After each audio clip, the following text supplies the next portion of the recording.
Siema rewowa rodzino, Rave Unicorns News startuje. Hard Techno przeżywa Me Too moment. Oskarżenia, oświadczenia, anulowane bookingi. Anima robi historyczny sold out w Gdańsku. Asot Poland publikuje pełen line-up, ale internet płonie. Hive Festiwal w Niemczech kontratakuje z sold outem mimo afery w Hard Techno. Ibiza 2026 zapowiada się grubo. No to lecimy.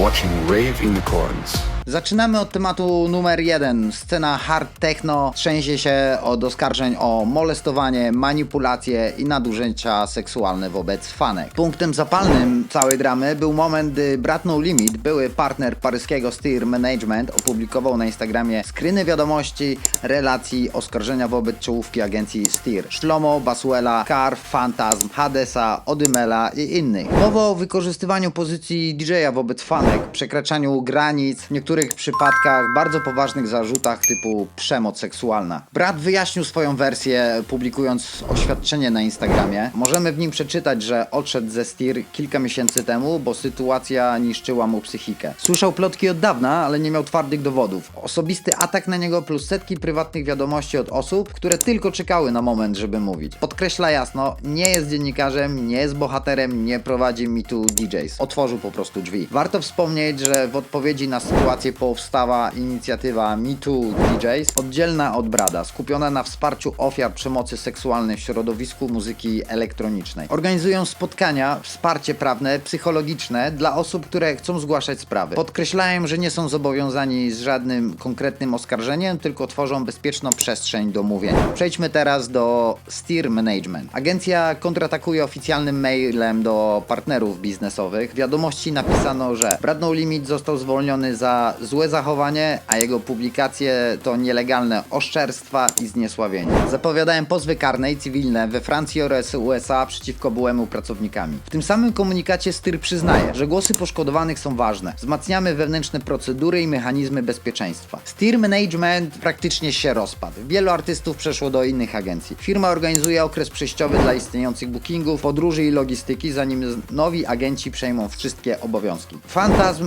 mówi wprost w swoim wideo. Brat kłamie, sam ma zarzuty od kobiet. Jego publikacje to nielegalne pomówienia. Nie ma przeciwko mnie żadnych wyroków sądowych. Od lat pozywam osoby rzucające fałszywe oskarżenia przeciwko mnie. Prawdziwe ofiary są zagłuszane przez ten chaos. Rzucanie błotem we wszystkich sprawia, że ich głosy giną. Nie jestem pedofilem. Nigdy nikogo nie wykorzystałem bez zgody. Wszystkie oskarżenia są fałszywe. To wszystko. Allegations against him from several women.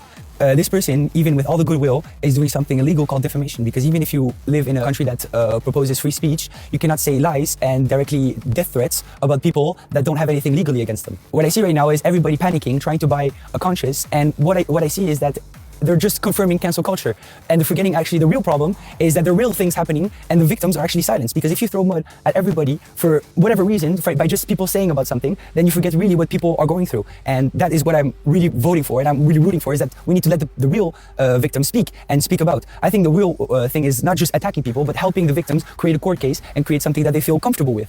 I've already talked about this almost a year ago, and the situation hasn't changed. What I saw after doing that video is the people that love me will always love me, the people that hate me will always hate me, the people that don't know will follow whatever their heart tells them. And the heart tells them to follow passion and music. That's what we're here for in the beginning. Now, I'm here to clarify again, I never did anything. I've been seeking legal actions against the people that talked about me for 3 years, and I've tried to do this in the correct way. It's really hard to prove to people when you never did anything. You are the person taking legal actions against those people, and there is still nothing against you. What I truly root for is truth. I believe that truth will always come out. There's some things that happened that should be condemned in today's world, but you should condemn them in the right way. I'm here to promote passion and music. That's what I'm good at, that's what I want, and that's what people also want that come to parties. That's what we're here for. We're not here for Instagram court cases and people talking out of their lungs without any proof. To summarize, I never use anybody without consent. All the accusations are false. I'm not a pedophile, and I'm only here to promote truth and to show passion throughout my music. That is basically it. I'm not here to do anything else. And it hurts me to have to talk about this again, but here I am to prove to you what I really feel. Hades opublikował wideo oświadczenie po usunięciu wcześniejszego filmu, który nie spodobał się internautom ze względu na prześmiewcze i lekceważące podejście do tematu. Usłyszymy w nim: rozumiem powagę tematu i przepraszam za to, jak zabrzmiało. Oskarżenia to kampania oszczerstw. Czuję się niewinny. After being confronted again return with accusations that aren't true. And I cannot describe the pressure and toll it has taken out on me. I felt extremely overwhelmed and frustrated. Instead of slowing down, I reacted in a state of emotion. And I really apologize for hurting anybody's feelings. I can only say that I'm fully innocent and it was never my intention to hurt you. And I apologize for that. If my video came across as dismissive or insensitive, I'm really sorry. That was never my intention. The reason why I made this video was to just show that there was a smear campaign against me and to show that the real survivors were getting hurt in the process. Also, this topic isn't something new. It was something that arose about 2 years ago. And at the time, I was already able to clarify that these accusations were not true. And that is why I panicked when I saw that this topic came up again. And in that panic, I made that video. Besides the fact, I take full responsibility for my reaction and how the video came across. And I just want to say thank you all very much for staying with me. And I love you guys so much. You have no idea. And I understand if some people want to take a step back because of these accusations for now, but I'm very grateful for the people that are understanding and choose to serve. Swój głos w sprawie zabrał też Odymel. W swoim oświadczeniu przyznaje, że został oskarżony o napaść seksualną. Główna linia obrony? Lunatykowanie. Twierdzi, że cierpi na parasomnię, czyli zaburzenia snu i w momencie zdarzenia nie był świadomy swoich czynów. Sprawa jest już w rękach prawników, a Odymel zapowiada walkę o swoją prawdę przed sądem. Branża jest mocno podzielona. Dla jednych to realna, rzadka przypadłość medyczna, dla innych bardzo desperacka próba uniknięcia odpowiedzialności.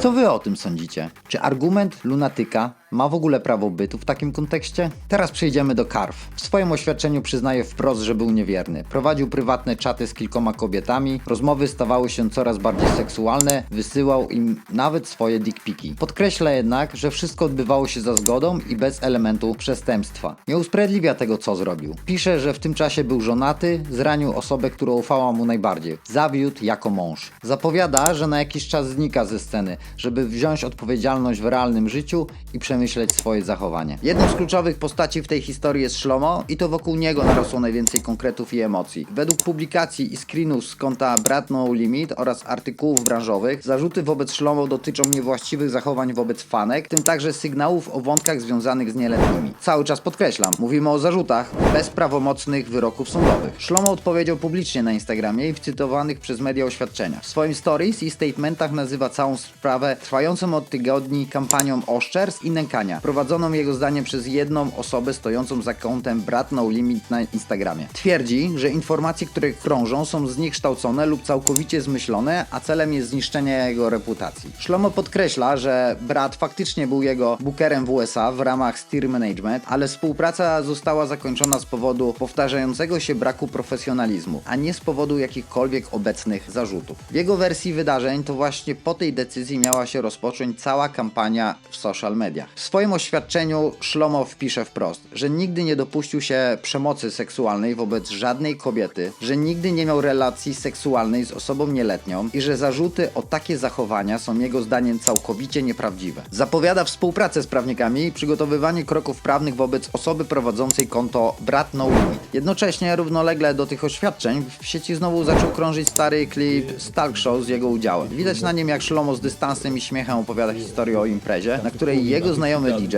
miał bajerować dziewczynę, która chwilę wcześniej robiła rzeczy z innym typem na backstage'u, a za ścianą miał znajdować się jej ojciec. Niezależnie od tego, jak sam Shlomo dziś to tłumaczy, dla wielu osób ten fragment stał się symbolem pewnego klimatu, normalizowaniu bardzo niezdrowych relacji z fankami i przedmiotowego traktowania dziewczyn na backstage'u. Po publikacjach Brada i odpowiedziach Shlomo zaczęły reagować media głównego nurtu oraz duże festiwale. W artykułach pojawia się sformułowanie, że hard techno przeżywa swój Me Too moment. Kilka topowych nazwisk, w tym właśnie Shlomo, jest usuwanych z line-upów, a organizatorzy mówią o środku zapobiegawczym do wyjaśnienia sprawy. Warto dodać, że część sceny nie kupuje w pełni ani narracji Brada, ani narracji Shlomo. Pojawiają się głosy, że z jednej strony trzeba chronić ofiary i traktować oskarżenia bardzo poważnie, a z drugiej, że sposób, w jaki Brad prowadzi swojego Instagrama, bywa chaotyczny, emocjonalny i momentami wygląda jak osobista vendetta, co wprowadza jeszcze więcej chaosu do i tak mega wrażliwego tematu. I w tym wszystkim zamiast prostego obrazu winny, niewinny mamy coś trudniejszego. Bardzo ciężkie zarzuty, brak wyroków, dwa mocno sprzeczne obozy, festiwale, które na wszelki wypadek odwołują występy i tysiące ludzi w środku tego wszystkiego. Ofiary, fani, artyści, promotorzy. Festiwale reagują natychmiast. Ferg Night, Airbeat One, Mayday, High Festival, Icarus i mnóstwo innych europejskich eventów anulują bookingi Shlomo, Baswella, Kar, Fantasma oraz Hadesa. Organizatorzy komunikują: zero tolerancji do wyjaśnienia sprawy. Do sprawy odniosły się też znane DJ-ki. Larry Luke na Instagramie wytyka hipokryzję. Nie wystarczy usuwać artystów z line-upu. Skoro radiostacje dalej grają ich numery w playlistach, to PR-owe gesty, a nie realna Raum zmiana. steht, dass die Frauen sexuell belästigt haben. Jetzt haben ganz viele Veranstalter diese paar Typen quasi ausgeladen aus ihren Festivals.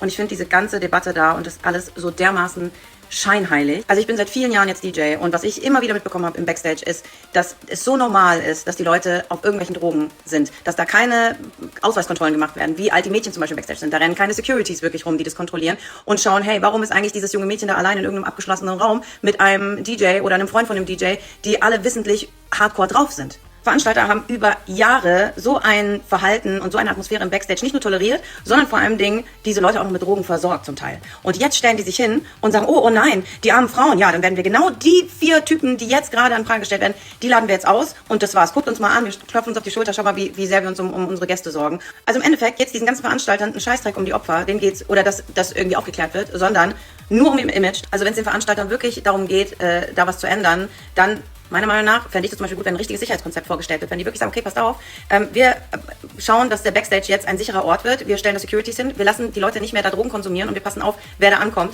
Und wenn die Leute drauf sind, dann schmeißen wir die raus und dann dürfen die auch da nicht mehr auflegen. Dass man auch Ausweiskontrollen macht. Dass da nicht jeder hin zum Kunst einfach reinlaufen kann und da irgendwie den Raum zuschließen kann. Und dann wird da halt einfach was gemacht und die Mädchen sind dem Ganzen ausgeliefert, ja. Das ist wirklich, also, das ist, ich finde das so scheinheilig alles, dieses Gequatsche da, ehrlich. Amelie Lenz wprost. Wierzymy ofiarom. Agencje i promotorzy muszą wprowadzić jasne procedury bezpieczeństwa. Scena techno nie może zamiatać takich spraw pod dywan. Fakty stoją jasno. Nie ma wyroków sądowych, są bardzo poważne zarzuty, oświadczenia stron, anulowane bookingi na festiwalach. Scena hard techno ma swój Me Too moment i dobrze, że ma. Ale dla mnie granica jest nieprzekraczalna. Wykorzystywanie pozycji DJ-a wobec nieletnich fanek i osób bez realnej możliwości odmowy to nie jest kultura imprezowa. To wykorzystywanie władzy i zaufania przez osoby, które fani stawiają na piedestale. Niezależnie od wyroków sądowych, jeśli ktoś z tej pozycji korzystał w ten sposób, scena nie może udawać, że to nie jej problem. A teraz pytanie do Was. Bojkot, czekanie na sądy, czy coś pomiędzy? Sekcja komentarzy należy do Was. A teraz przenosimy się do Niemiec. Kontrast, który szokuje wszystkich obserwatorów tej afery. Hive Festival 2026 w niemieckim Ferropolis ogłasza sold out już po pierwszej fazie ogłoszenia line-upu. Oficjalny komunikat z Instagrama Hive. Absolutne szaleństwo. Hive 2026 wyprzedany. To znaczy około 30 000 wyjściówek na dzień zniknęło, zanim organizatorzy pokazali pełen skład artystów. Hive odbędzie się w dniach 19-21 czerwca w legendarnej industrialnej scenerii Ferropolis, dawnej kopalni z gigantycznymi maszynami górniczymi jako tłem dla scen. Festiwal rośnie z roku na rok. 10 scen, 52 godziny muzyki non-stop, w tym nowe sceny jak Pirate Bay, Bounce Temple czy Sleepless. Faza pierwsza line-upu to petarda hard techno i techno. Klan Kysla, Visa, Asbak, Azir, I Hate Model, Angerfist, Nico Moreno, Funk Tribo, August, Miss Kate, Sara Landry i wielu innych. Fantasm, Hades, Shlomo, wszyscy z afery Styr zostali usunięci z line-upu po ogłoszeniu sold-outu. Hive natychmiast zareagował na zarzuty i wydał oświadczenie na social media. Jednak to wszystko pokazuje skalę, że mimo skandali hard techno rośnie. Debata o bezpieczeństwie versus eksplozja popytu. Hive to jeden z najszybciej rosnących festiwali hard techno w Europie. Recenzje z poprzednich edycji podkreślają unikalną atmosferę Ferropolis. Jakość dźwięku i różnorodność scen. Od mainstage po undergroundowe przestrzenie w maszynach. Byliście już na tym wydarzeniu, a może wybieracie się w tym roku? Piszcie w komentarzach. Przechodzimy do Polski. 2 skrajne newsy z naszego podwórka. Zaczniemy od Anima w Gdańsku. Koncert w Stoczni Gdańskiej w ramach Eden Global Tour 2026 wyprzedał się w 4 godziny od startu przedsprzedaży. Bilety regularne w cenie 280-400 zł, VIP jeszcze drożej i wszystkie pule zniknęły błyskawicznie. Organizatorzy ogłosili drugi koncert dzień po dniu w tej samej lokalizacji i bilety również rozeszły się w ekspresowym tempie. To jeden z najszybszych soldoutów eventów elektronicznych w Polsce ostatnich lat. Publika jasno mówi. C duże, imersywne show z wizualizacjami klasy Anima. Dopracowane live akty, a nie tylko klasyczne DJ plus plakat z 10 nazwiskami. Teraz przejdźmy do Asot Poland 2026. A State of Trance i agencja TMA opublikowała pełen line-up na 25-lecie marki. Na papierze wydarzenie roku. W praktyce komentarze w internecie są brutalne. Oto kilka cytatów z komentarzy. Bardzo słabe. komentarze. Where trance? I was waiting for April Fools. A state of no trance. It's a joke? Ogromne rozczarowanie. Myślałem, że będą wielkie gwiazdy z takiej okazji, a nawet nie ma tych, co są zwykle na zwyczajnych ASOT. John Summit nie gra trance'u. Halo, a state of trance? Gdzie jest trance? Słabo to mało powiedziane. Żałuję, że kupiłam bilet. Porażka. Gdzie tu trance? To ma być 25-lecie? To jest kpina z 25-lecia. 25-lecie bez większych nazwisk ze świata trance? John Summit w ogóle nie gra w tym stylu. Słaba ta celebracja 25 lat audycji. Aż mnie zatkało. Zawiodłam się. Mało kiedy coś krytykuję, ale tu jest totalne jakieś nieporozumienie. Słabo. 25-lecie i zero nazwisk, które przez lata kojarzyły się z Asotem. Cóż, ciężko to skomentować. 25-lecie Asot, a w line-upie Kasia. To, że tak to powiem, to wymyślił. 25-lecie Asot, największa edycja i największe rozczarowanie, jeśli chodzi o line-up. TMA chyba przerosła was organizacja tak wielu projektów w jednym momencie i nie odrobiliście lekcji, bo inne konkurencyjne firmy zaprosiły do nas na nadchodzące wakacje topowe nazwiska ze sceny trance. To będzie największa edycja A State of Trance, jaka kiedykolwiek odbyła się w Polsce. Najgłupszy tekst roku, a my mamy dopiero początek marca. Oby gwóźdź do trumny dla TMA. Dla części fanów Asot stał się już bardziej EDM-owym brandem z historycznym logo niż festiwalem, który pamiętają sprzed dekady. Do tego dochodzi wątek, że coraz więcej artystów gra sety, które są bliżej techno albo bounce'owego hard house'u niż klasycznego trance'u. Pytanie otwarte. Czy to naturalna ewolucja sceny, czy rozczarowanie purystów? Jak oceniasz line-up? Idziesz czy odpuszczasz na rzecz innych eventów? Sekcja komentarzy jak zwykle należy do was. Natomiast jeśli chcielibyście się dostać do studia State of Trance na audycję na żywo, to sprawdźcie nasz vlog z Amsterdamu i wywiad z Armin van Burenem. Znajdziecie tam wszystkie informacje. Teraz przeniesiemy się na słoneczną Ibizę. Kto nie złapał biletów na Anime w Gdańsku, mamy świetną alternatywę. A fani Asot, którzy narzekają na polski line-up, Ibiza pokazuje, jak to się robi lepiej. Universe Ibiza 2026 prezentuje się po prostu kosmicznie. Wtorkowa rezydencja Anime Eden od 9 czerwca do 15 września. Tak, ta sama Eden Global Tour, co w Stoczni Gdańskiej, ale teraz w futurystycznym hiperklubie z pełną imersją wizualną. Dla fanów Asot, Armin van Buren szykuje w Universe specjalne imprezy z okazji 25-lecia A State of Trance. Długie sety po 5 godzin, klasyka plus nowe brzmienia. Dokładnie to, czego brakowało w polskim line-upie według krytyków. Carl Cox również będzie miał swoją rezydencję w Universe. Mocni goście oraz historyczne back-to-back z Davidem Guettą. Legenda techno versus gigant EDM. Oraz Tiesto ze swoją rezydenturą, podczas której zaprezentuje pełen przekrój od trance'u po mainstage. Jak to się ma do Polski? Na Ibizie te same gwiazdy, ale w formatach rezydenckich. Plus 10 występów. Lepsza produkcja, bardziej przemyślane line-upy. Często tańsze bilety na pojedyncze noce niż Full Pass Asot.pl. Nie można zapomnieć o moim ulubionym klubie, czyli Amnesia Ibiza, która świętuje 50-lecie marki z mnóstwem ciekawych wydarzeń. Jednak najbardziej muszę wyróżnić specjalną imprezę z Jean-Michel Jarre. Legenda elektroniki w legendarnym klubie. To trzeba przeżyć. Ja się wybieram, nie wiem jak wy, ale zapraszam, może zrobimy jakiś meeting. Piszcie w komentarzach. Podsumowując, Ibiza 2026 to idealny pomysł dla tych, co chcieli Anima Gdańsk, Asot dla niezadowolonych z Polski, plus unikalne momenty jak Cox, Back to Back Geta czy Jean-Michel Jarre. Bez wątpienia mogę przyznać, że wyspa w tym roku ustawia standard i wysoko zawiesiła poprzeczkę. Bilety na wszystkie wydarzenia już w sprzedaży na stronach klubów. Piszcie w komentarzu, kto z was już był na Ibizie lub kto z was wybiera się w tym roku. Może zrobimy jakiś meeting Rave Unicorns. Sekcja komentarzy jest wasza. I to by było na tyle w pierwszym odcinku Rave Unicorns News. Hard Techno ma kryzys zaufania. Zarzuty, oświadczenia, anulowane bookingi.